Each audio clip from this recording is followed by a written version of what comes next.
Hi, it's Bill with the Late to Grid podcast. I am back in the Atomic Autosports studio to bring you an inspiring story from someone that's involved in motorsports. This time, Ryan Hall, who's a driver and a coach. Ryan and I first got connected as I was vetting a driver for the Radar Racing program. And the more Ryan and I talked, I knew I had to have him on this episode to help you along your motorsports journey. Now, Ryan races in WRL and Champ Car, but more importantly, he coaches at the Monticello Motor Club, the Lucas Oil School of Racing, and through his own company, Bosset Motorsports. In this episode, Ryan shares some great advice, specifically why you need to have consistent seat time and how being late to grid actually will have negative impacts on your driving and your racing. Let's drop the green flag on this episode.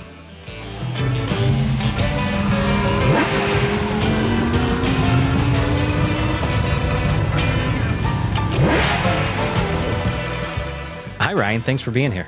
Thanks for having me on. Thank you. Yeah. So where are you today? Currently, I'm at home. I'm up in Torrington, Connecticut. So about a half an hour south of Lime Rock area.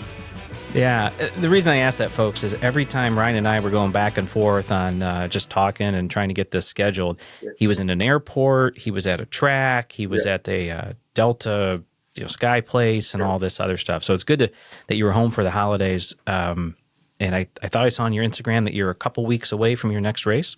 Yeah. So I just got back from, I think about now for a second, we were just in Sebring. So between Christmas and New Year's, we went out and did a Champ Car race down in Sebring. So was able to come home for New Year's, but yeah, we're back in Homestead in a couple weeks doing some chin track days, then going right to Sebring for some testing for the Yokohama Sprint Challenge Series. Exciting stuff. I do want to talk about the Sebring race. Sure. You were with Atlanta Speedworks for a Champ Car race. Sure. That's always the Sebring race is always the last race of the year for Champ Car. You guys had a stellar Saturday, P3 overall, a class win. What goes into achieving that sort of finish in an endurance race? The biggest thing is just consistency and, just trying to stay out of the pits and trying to stay out of the wall or out of the grass. It's one of those things we're fortunate. We had a pretty solid driver lineup. One of my clients and also Todd Lamb as well, team owner, and another driver, Doug Oakley. And, the way Champ Car does it, they kind of split the field randomly, right? So we kind of were middle of the pack, I guess, out of about 75, 80 cars.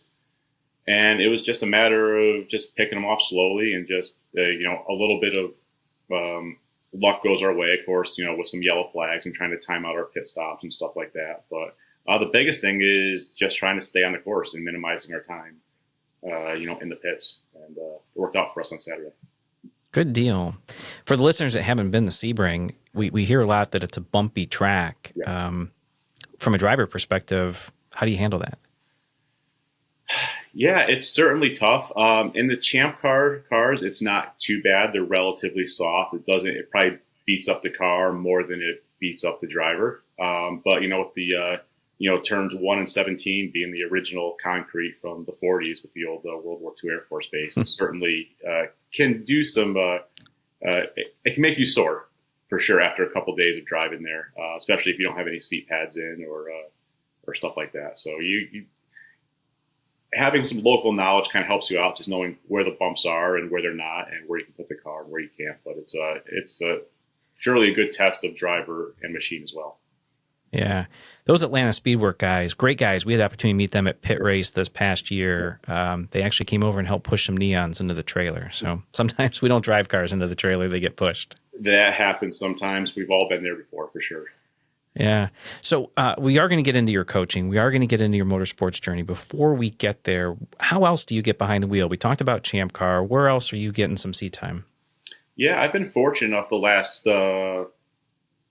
5 years or so. I've been doing a lot in the World Racing League.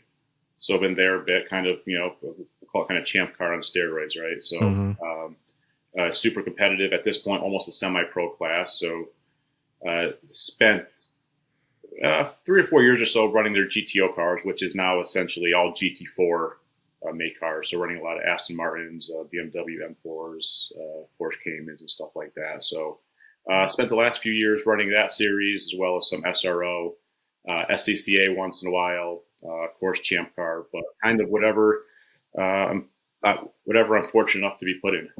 So that's kind of been the last 5 years or so. Before that, I was in Global Cup, Mazda's Global Cup Series, and some other things, but recently, mostly endurance. It's amazing how WRL has changed. My first wheel-to-wheel race was a WRL event, Mid-Ohio, Sure. E30 BMW. Had no idea what I was doing. And I look at the cars that were there then. This had to be 2017. Sure. Yeah. And now you're right. It's Champ Car on steroids. Maybe it's IMSA Light. It is. They Yeah. kind of found the sweet spot, and we kind of did the same thing. We had a team before. We ran a lot of Mazda Global Cup cars and the NC platform, MX-5. And at that time, all the endurance series were just kind of starting out. Champ Car or Chump Car and Lemons at the time was, they were doing their thing. Up in the Northeast where I'm from, AER was pretty big. But we were trying to find some of the other big tracks. We would go and do WRL. And all the series were kind of the same. The cars were a little rough. It was meant to be kind of an entry-level series. But just the way things progressed, people started bringing faster E46 BMWs. And all of a sudden they started having sequential gearboxes. Then all of a sudden you had M2s coming in, M2 CSRs, and then all of a sudden it's like old GT4 cars, and it's just it's an arms race, right? And like Champ Car, people started finding it a really good value to go out there and race and be able to run pretty fast cars at all your big tracks for a fraction of the cost of what it costs to run pro. So, the GTO class right now, it's gotten to be pretty expensive with some of the new cars in there, but your dollar per seat time value is still there, over IMSA or SRO. So it's kind of a sweet spot. Yeah, for sure.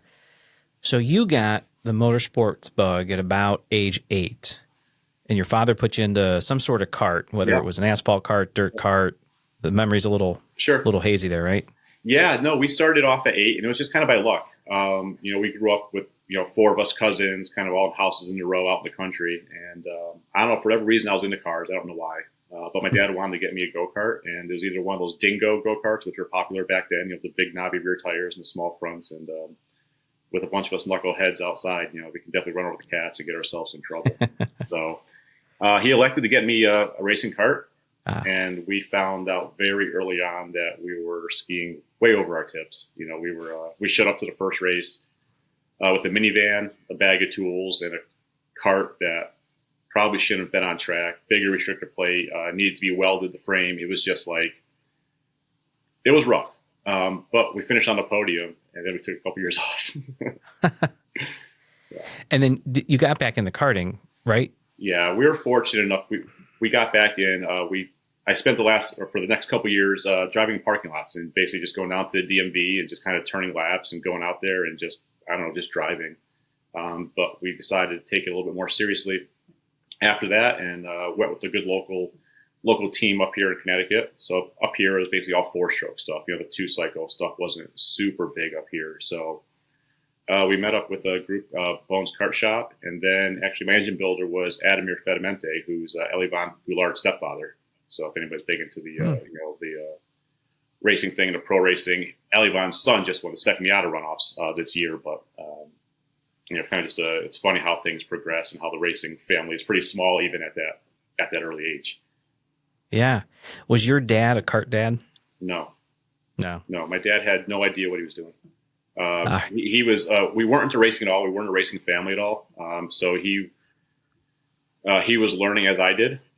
So it kind of ended up being a hobby for him as much as it was for me. So he enjoyed kind of working on the kart and learning. And we're fortunate enough that we had a lot of good people around us to help us out.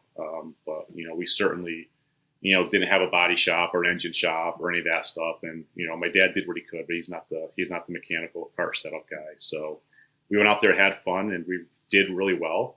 Started off on dirt, went to asphalt.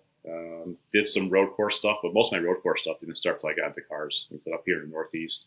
It was predominantly dirt and asphalt ovals. So I went down south a little bit, but most of it was up here in the Northeast. Yeah. Do you get into a kart anymore? I get up, not as much as I'd like. I do some stuff up in Monticello a little bit because I'm up there quite a bit. So at the country club track. So they have a karting track up there. As far as competitive karting, not a whole lot. But I do have some friends down in South Florida that do a lot with the Florida Winter Tour and are big into it down there. So I'm hoping to jump in some of their karts once in a while, but haven't had the opportunity yet. It is a blast. For the listeners that haven't gotten into a kart, it's just, there's no suspension. other than tire pressure, I suppose. Right. Yep. It's just the purest form of motorsports, and it can be a blast. And it teaches you a lot about, different dynamics of vehicle handling. Yeah, I mean, it's great for racecraft. You get these kids come up here now. I'm getting into karts. I say I'm getting into karts, but they're coming from karts to cars. At 10, 11 years old. They've got 5 years of experience in them already. So their biggest issue is learning how the cars drive. But they've got a good idea on racecraft and kind of what to do. And there's some stuff from karting that we'll say is frowned upon a little bit more in the real world of racing. But they certainly have the idea of, they know what the flags are. They know how to, in theory, create a pass and how to get past and all that stuff. So at that point, it's just kind of teaching them some of the nuances of driving a car. But no, it's great for conditioning for sure. And everything happens just so fast. So it really forces you to be able to think ahead. A lot of times when you're in the cars, things happen a little bit slower, up until you get to a certain point with some of the faster cars. Right. So talking about cars, your first experience in a race car, Formula 600. Yep. Out at Skip Barber. How did that come about? Yeah. So, Skip Barber, was a half an hour from us up at Lime Rock. And I didn't really know about a whole lot of what was going on there. But I started working there in high school as a mechanic. And then it was slowly able to kind of start driving some of their cars. And once you took your 3-day school, you're able to kind of compete in some of their race series events, which I would do once in a while. But the Formula 600, I mean, it's basically a snowmobile powered, not much bigger than a go-kart, race car, a centrifugal clutch. So it was wild. I mean, it was totally new to me. Similar to a go-kart, but obviously, you're on track. You're on big boy tracks and you're racing with Formula Fords and Formula Vs and stuff at the time. So it certainly took a while to get used to. But no, I basically just kind of followed Elivan Goulart. He ran with the team QRE for a long time, and he moved on to something else. The seat kind of opened up, and I was fortunate enough to kind of have my first quote-unquote ride, right, kind of right out the gates. And then I stopped for a while after that. But I was like, oh, this is easy. And it wasn't easy. But I was able to kind of jump right in. We had a decent season. But yeah, just kind of the luck of the draw and just kind of knowing people, and was able to kind of jump in that car for the first time. Yeah. Let's go back to the mechanic reference. Yeah. What made you do that? What was the interest in working with your hands and being in a race environment? I'm not a great mechanic. I can kind of get myself around the car. I could do, your brakes and oil changes, and over the years, I can do motor swaps and stuff like that. But I'm a better driver than I am a mechanic, and anybody will tell you that. But it was my way to get my foot in the door. So I was 17 when I started at Skip Barber, and I was actually too young to work at the track. I was actually too young to work the power washer, funny enough. So I worked in the shop, taking apart all the crashed cars. So Skip Barber cars, they'd go out for a race weekend or a school. They'd go out and race at Road America. You get a trailer full of crash damage. And, it was my job to kind of take stuff apart and organize that stuff before I was able to kind of go to the track and start working the driving schools, then kind of the racing schools, and kind of trying to finagle my way into coaching, which was kind of the plan all along. I didn't really know it, but that's kind of what I was trying to go toward, because it was what I liked, and it was just kind of the only path I saw to be able to do it. Yeah. So for the younger listeners, that is a great opportunity to get closer to motorsports. Sure. Look for those opportunities to be in the garage, to work with your hands, to be a gopher, hang with a team, whatever. Those sort of opportunities to be near the track, at the track, or around a team are a great jumping off point. Is this something you want to do? Do you have what it takes? And to start to build relationships, right? Yeah, no, absolutely. I mean, like anything else, networking is key, but being able to have a good understanding of what goes into, being a part of the team and the prep that goes into the car, what happens actually at the races, is huge. So everybody wants to go out and drive right away. They want to be a driver. But, when you're first starting off, you're a sponge. You don't know what you don't know. So just being around the environment and seeing how different teams operate. And, at that time, Skip Barber was pretty big, and it was a huge ladder system, not just for the drivers, but for the crew guys as well. Often they'd come out of high school and start working on the cars, and it was a progression for them to then build up to, being a crew guy or an engineer in IndyCar or an IMSA or wherever it was. So a lot of people do want to get in the car at some point, but it's certainly a good way to start, just being around the atmosphere. And there's plenty of teams out there that kind of have internships, even at a lower level, for you to kind of go out there and drive a little bit and work on the cars as well. Sure. So you knew back then that coaching was going to be where you fit into motorsports? I wasn't sure, but I knew it was my way into it. I knew it was the way to kind of be around like-minded people, being around cars, being at the racetrack. I didn't really know. I didn't quite have a huge plan. I just knew that I wanted to be involved in cars and get into racing. I figured it'd be a way to get myself in a car, and then realizing, okay, I could. I'm around all these people, and then maybe being around some of them will get me in the car more often, and I'm learning, and then I'm getting paid, and then put that money toward racing. I mean, it's really tough to make a living just racing. As we know, most of the people in racing are probably bringing a lot of money there. So to be involved and to have that pay for my racing, or pay for me to pay for racing at that point, or just being involved in the industry and just opening up all these doors, like I said, was huge. And I was just a sponge at that point as a young kid and didn't know really anything else. I was kind of figuring it out, like I said, without having family or anybody in the industry. It was just kind of figuring it out as I went along, hopefully just being around the right people. Yeah. When did you realize you had what it took to be a good driving coach? I mean, not till later on. I was, fortunate. Like I said, back in the day, Skip Barber was the place to go. We could talk about how times have changed since then, but back then it was the spot where drivers were coming up through, and there was a lot of good coaches. So I can't toot my own horn, but I say that I was kind of classically trained.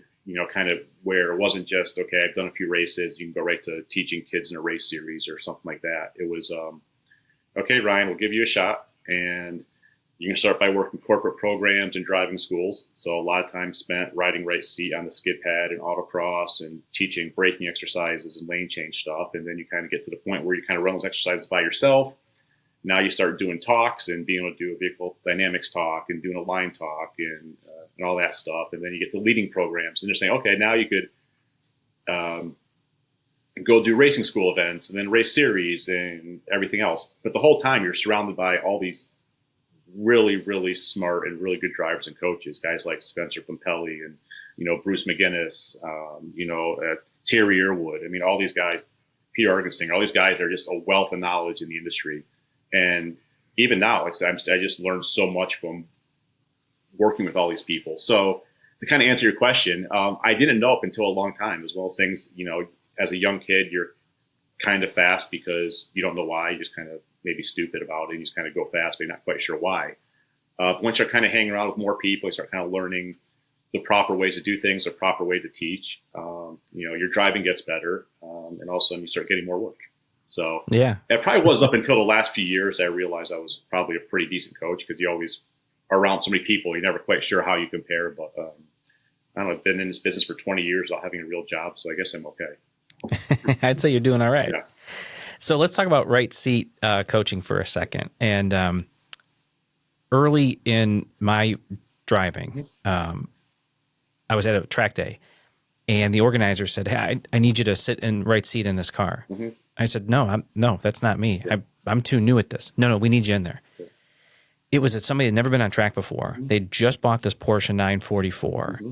And here I am at Nelson Ledges going around the track with this kid. Yeah. I was scared for my life. So that's a lead in to tell me about a time when you were in the right seat and you thought, oh my gosh, either something really funny or, oh my gosh, are we going to make it back to the pits?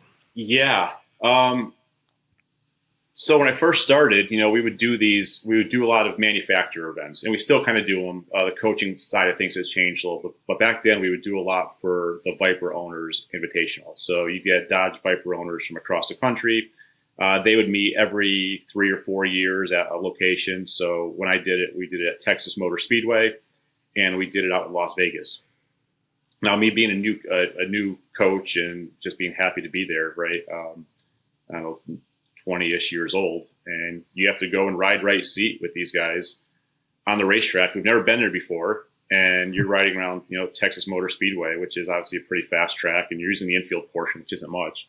but you're there wearing khakis and a white polo and an open face helmet, and you've got Jim from Texas that's got 800 horsepower in his Viper. He's got 2 bottles of NOS behind him, and you're like, okay, let's go. And and at that time, I would just jump in the gnarliest cars I could find. Like, oh, this one's got a big wing on the back and tires. I'm gonna go ride with this guy. Just had no idea. Like, probably wasn't the smartest thing. But yeah, I mean, after a while, you're like, man, I'm kind of glad I made it back, because you don't recognize how fast you're going. And like I said, with the street harness and polo and an open face helmet, probably weren't the most protected. Right. And now as I progress in my coaching career, there's not a lot of right seat. It happens once in a while, but I got to the point where I'm like, well, we can do a lot with radios and coaching, but yeah, it's nerve wracking sometimes when the people know just enough to be dangerous. A lot of times when drivers are new, you could ride right seat and they're okay. They're kind of scared of their car. They're scared. They don't have the ability to go too fast. So you're pretty much just trying to keep them on track, trying to keep them online, keep them safe. Like I said, once they've done enough and they're not really afraid, they don't quite have their butt dyno calibrated, as we say, that they're not quite aware how close to the edge they are physically and metaphorically as well, right? And that could be sometimes a little daunting. So yeah, let's talk a little bit about, let's baseline what a coach is in today's world. So you're a driving coach. You help people at a bunch of different places get more comfortable, get faster behind the wheel.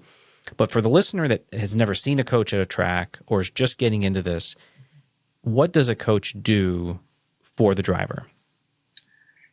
And at every level, it's a little bit different. I have a lot of guys right now where, just kind of getting them to the events, walking them through, introducing them to people, showing how the events run, just kind of being a mentor, as well as also being on the radio with them, or on the right seat with them, just kind of showing them through, keeping them calm, finding certain things to work on. It's really easy when you're first starting off. You kind of want to do everything, and you're trying to do everything all at once. And kind of as a good coach is able to kind of pinpoint things to work on, find the important things to work on. And everyone's different. Like I said, I've got guys I'm working with right now where it's kind of step one, and we're getting them out of the school. We're getting them into HPDEs. The goal is to go racing, and we're working on the little stuff, just kind of the line and technique and consistency. Other guys that we're working with, it's we're down to the last couple tenths, and we're working on some racecraft, working on mindset in the events, and kind of how to go into the game, but kind of how to go into the race properly. So it's all different, kind of based on what we're doing. But like I said, we're everything from kind of a mentor to showing people how to register for the events and how to get cars and how to find seats, or to physically, of course, being over there doing track reviews before and after the event, kind of whatever the person kind of wants to do. But so it could be tailored for a specific driver based on their goals. Yeah, there's not one approach to go to it, and everyone learns a different way. So having been doing this for a long time, you kind of have to be able to say the same thing 30 different ways and kind of outline it. And there's drivers that are really engineering. They really love looking at the video and the data side of things, and others don't care as much about it, and you kind of be a little bit more blasé with some of your feedback or some of the stuff you're saying. So everyone's kind of different, and especially when it's early on, it's really hard you don't want to dive too deep because it's information overload. So you try to kind of tailor it to kind of what the person can actually digest, and then kind of just what their goals are at that point. And it's always changing. So, yeah. And as you're working with drivers of all different levels, what's the biggest mistake you see drivers and the people you're coaching make? A lot of them want to go too fast too soon. They get really excited to get on the track, and if they're not able to get on track as often as they want, they want to try to make the most of it. But they want to go fast before the car or the track is ready, and faster than kind of what they can comprehend. So we always tell drivers, drive as fast as what you can see or what you can comprehend. And most drivers drive above their eyes or above what they can see. And that's when they start making mistakes. They start missing apexes and running wide of things and braking too late. And they're just trying really, really hard. They're driving faster than kind of what they can comprehend, and things are going by them so fast. They're trying to brake super late and downshift and carry the brake into the corner, but they can't process that right yet. So at any level, trying to get them to just kind of slow down, make it easy for themselves. Don't make it hard for yourself. Make it easy where you can do it lap after lap after lap at a relatively low speed or lower speed than what you're comfortable with, and then it becomes more natural. And if you try to force the speed, if you try to force anything, nothing good's going to happen. So same thing on the racetrack. If you try to force the speed before you're ready or before the car's ready, it's going to end up being pretty expensive. Yeah. I may be off base on this next comment and question, but I think as you get into the mid and higher levels of motorsports, there tends to be some egos that show up. Sure. And as a coach, have you seen that? And then how do you deal with that? Someone that might have a big ego think that they can drive over their limit. Sure. They come with a bunch of money. They come with the latest gear. Sure. They haven't had a lot of seat time. Have you had to deal with that? And and the reason this is an important question is the listener might need to deal with this someday, or it might be them. And how do they keep their ego in check but still learn from somebody? Yeah, I mean, you can't go in there, knowing or expecting that you know everything. A lot of guys, say guys, gender generic, but think that they're better than they are. Just because like I said, you've got the money, you've got the funding to have the nice suit and nice helmet doesn't mean a whole lot. So a lot of it, usually after the first couple events, if they're paying attention, they should be pretty humbled. Kind of seeing where they're ending up on the speed charts, but just because you've done something before in the past doesn't always transfer to whatever race you're doing right now. So especially when you get up to the higher levels of whether even you're IMSA or even the higher levels of WRL, you're running a GT4 car. It's really easy to say, okay, I'm in a faster car, I should be able to do this, I can do this, and not recognizing, okay, well, we have to understand how the other cars race, how the other cars react, and that there are drivers out there as well. And it's tough with some drivers. They've got the money to pay for their mistakes, so they often drive without a care and not realizing, okay, well, this guy just spent a lot of money to be here, and it's going to take him out of the season to fix his car, just because you were a knucklehead and tried to take it in too deep in a corner where you really didn't need to do that.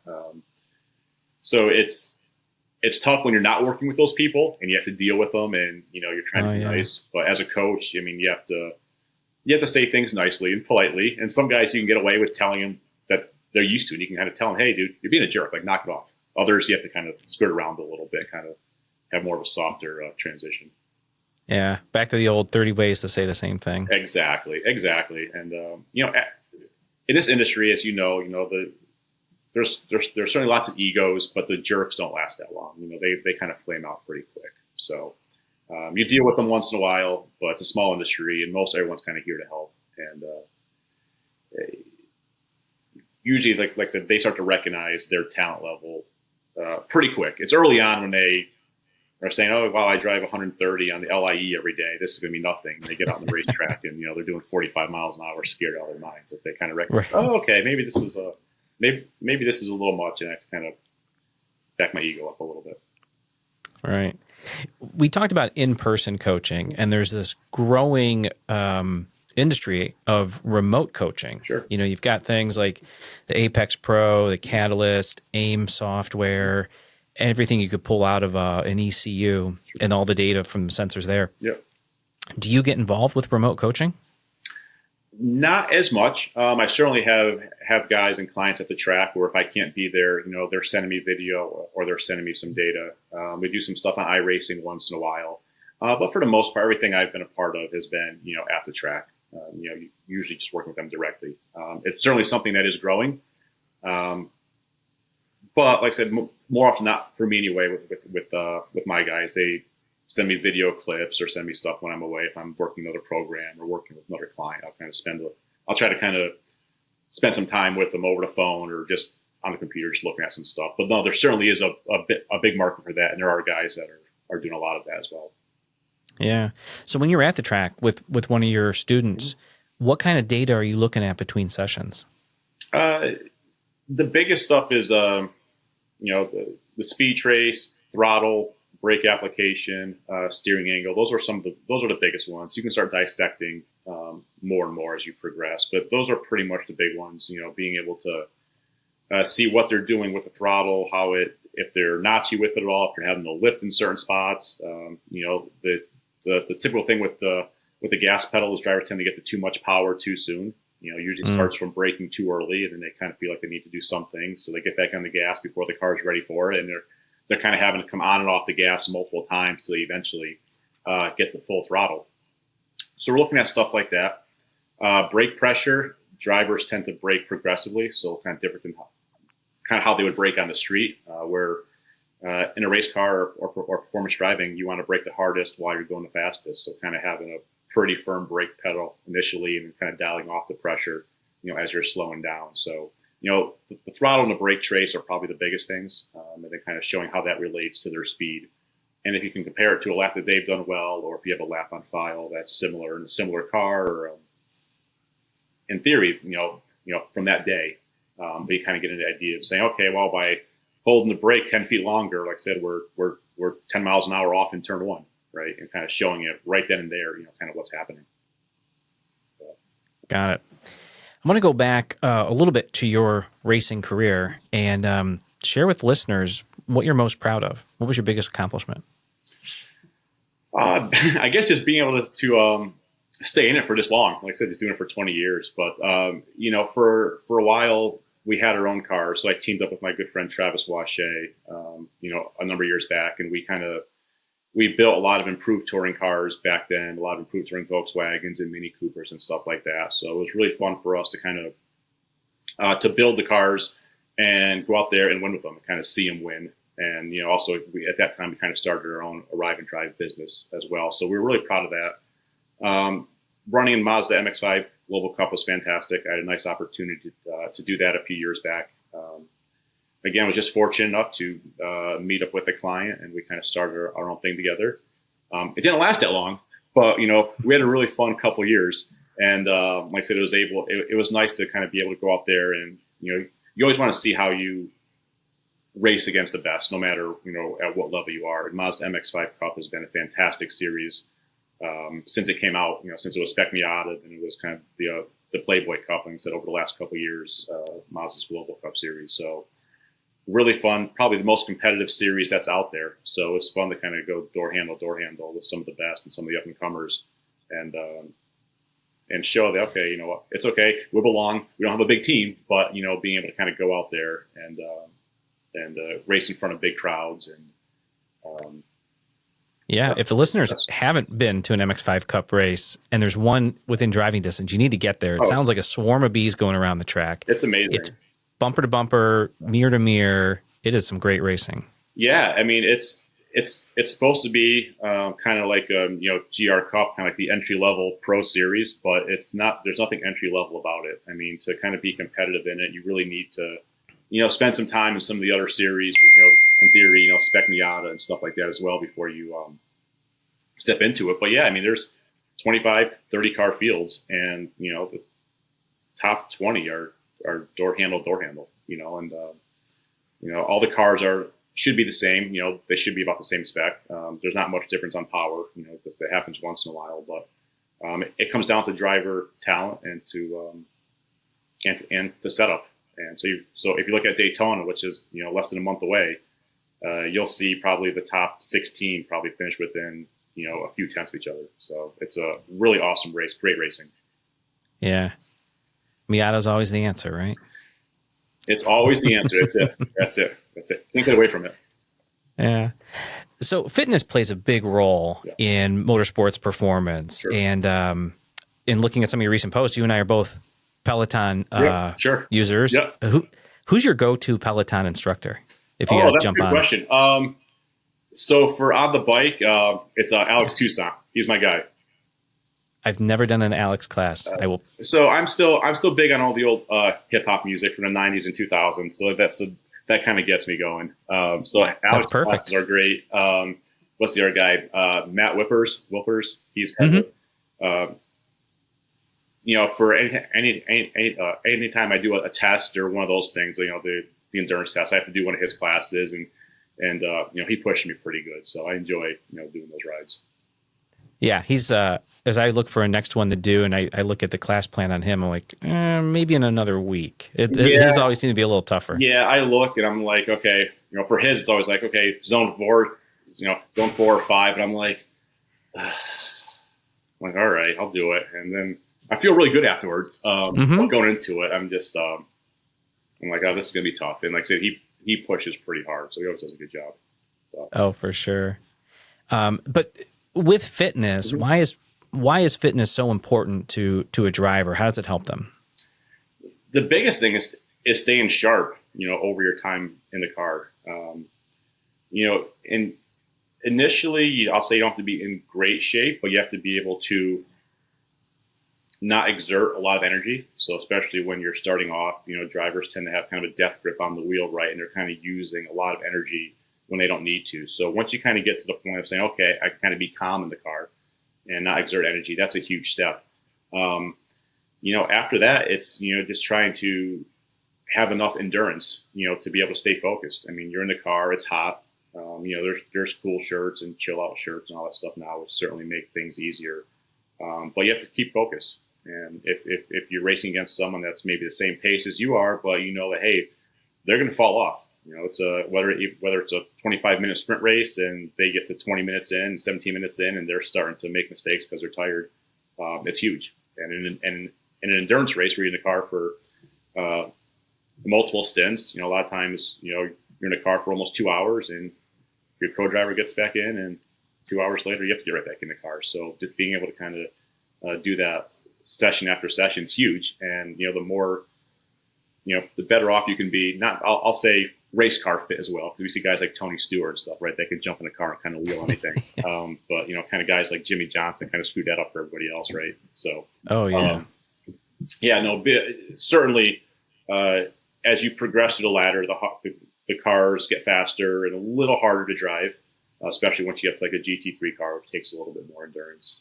You definitely have to be able to push the brake pedal really hard, something people aren't really used to. We kind of get spoiled in street cars with a street car brake booster setup. But you jump into a GT3 car and you have to brake really, really hard. You don't recognize how hard you have to brake. So being able to have kind of that leg strength, to be able to do it lap after lap is super huge.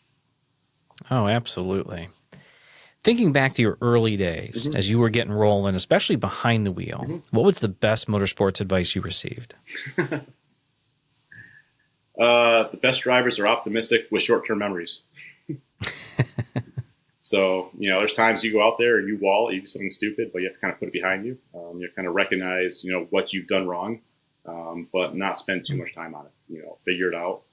Hopefully you're around somebody, if you don't know, they kind of help you and dissect what happened. But you kind of have to just get back on a horse and, keep going.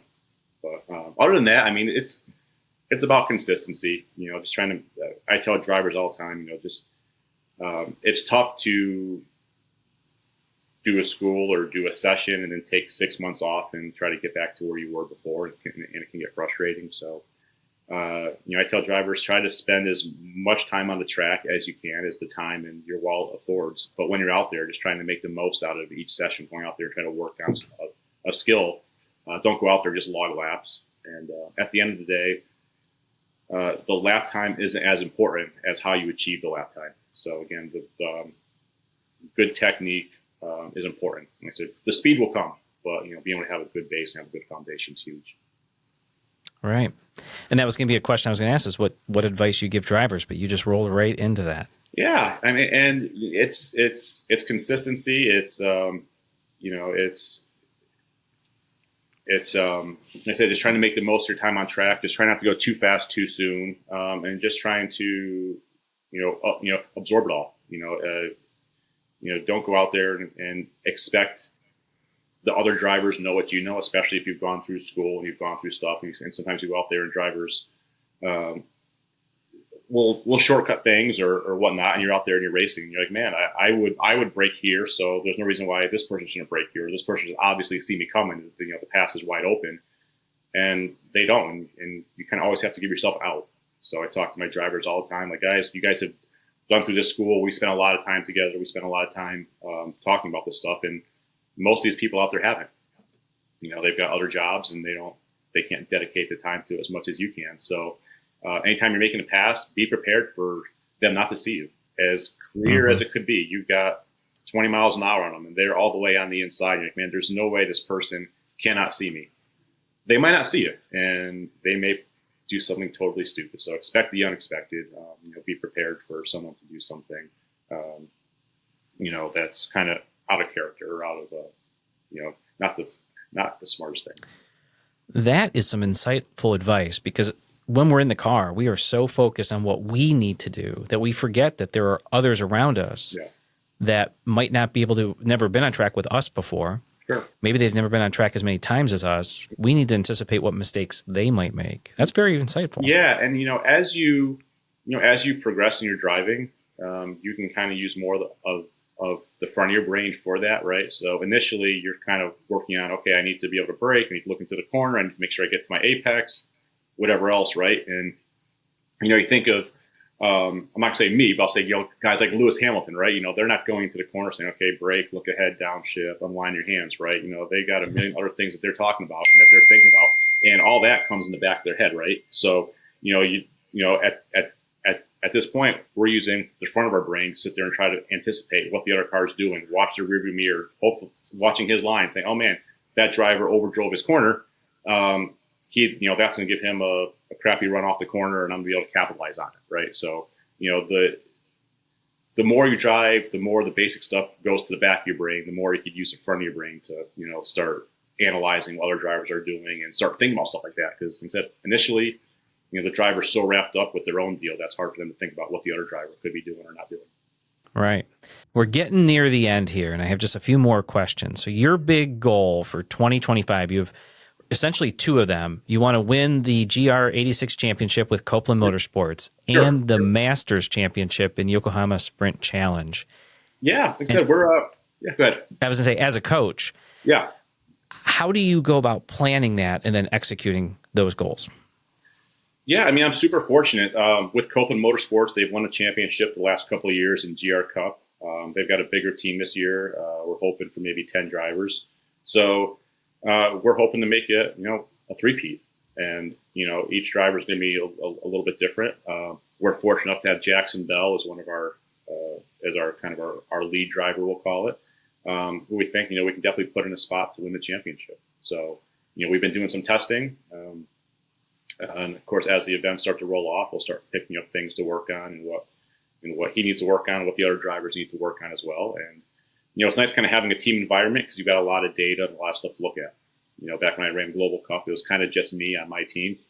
So there wasn't a lot to compare. So it's kind of it made it harder to try new setups or to try to see what worked and what didn't work when it's only you. So with him or with the team, one, they're a fantastic team. Like I said, we raced against them in the old Mazda Global Cup days. They transitioned to GR Cup a couple of years back.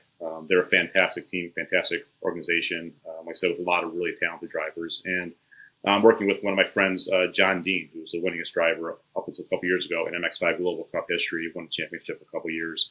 He's another team coach for them as well. So to be able to work with him, kind of use both of our knowledge and to try to get the team up to another championship, we're excited about it. Oh, absolutely. How do people keep tabs on those championship pursuits? What's the best way to follow that? Yes, exactly. I'm going to say it's probably going to be on Instagram or their website. And I should know everything offhand, and of course I don't. But you can probably type in the GR Cup Series on Instagram, and they're usually pretty good about updating all the stuff. Of course, their website will have live timing and everything as well. Yeah, we'll do some research. We'll get that in the show notes. Sure. I have two more questions, but before I get to those, Ryan, is there anything we didn't talk about that you hoped we would have? No, I think we did a pretty good job of covering a lot of stuff.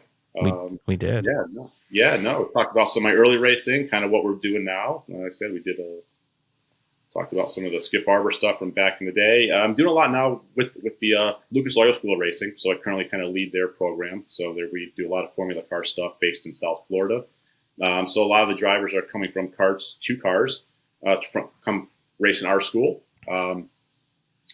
We have a $250,000 scholarship for the champion to go to USF 2000, F4, or IMSA TCR. So there certainly isn't the ladder system of old to get the IndyCar, but we do try to, help transition drivers from karts to cars. Also, we have guys that come through our school and gals that are checking off their bucket list of things to do, and also others that are trying to just kind of, I might say, make a living in racing, but they're fortunate enough to have done well in life, and they want to go race SCCA or IMSA or WRL or Champ Car, and taking our school is kind of the first step to it. Yeah, that's great stuff. So if people want to keep tabs on Ryan Hall, what's the best way to follow you and connect with you? Yeah, probably on Instagram is the simplest. You can find me on Facebook, but most of that is family stuff. So on Instagram, I think it's ryan.c.hall on Instagram. So yeah. Awesome. So it's time for the last question. Sure. Have you ever been late to grid? Other than today, no. Well, those are technical issues. We don't have to do that. How about, so with that, if you've never been late to grid, tell listeners how you can be to grid on time and why it's important. Yeah, you never want to be rushed. When you start being rushed, you make mistakes. We had a driver a couple of years ago. He ran with us, but we weren't at the event. But he showed up. His car wasn't prepped. He spent the whole day, sourcing belts, sourcing seats, sourcing all this stuff, whatever it was, to get on track. And he finally got on track, and he wrote the car off in 4 corners. Oh my!